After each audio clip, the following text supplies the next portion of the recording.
I'm going to show you how to install Zeemods sound packs, and I'm going to show you a couple of freebies that you can get from Zeemods.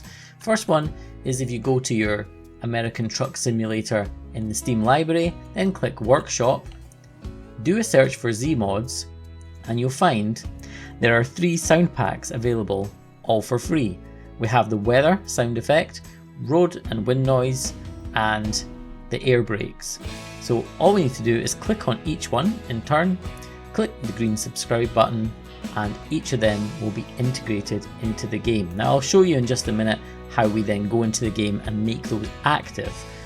The other option for Zeemods is to go into the website at zeemods.com, and if you filter by American Truck Simulator sound mods like I have here, you can see this is the one that I used, the ENDT Sound and Engine pack.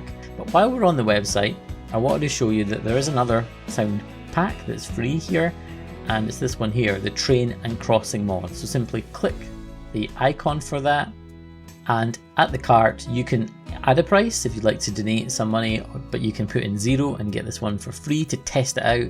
Copy any SCS file that you've downloaded from the Zeemods website into your mod folder, and it's usually Documents, American Truck Simulator mod, and then we're able to load up the game and make these mods active. To do that, launch the sim, click Mod Manager, and for any of the mods that we've just dragged into the mod folder, they should appear here. Simply double click the little buttons to make them appear on the right hand side. With Zeemods, he suggests putting his sound mods at the very top of your active mods, with engine sound mods at the very top.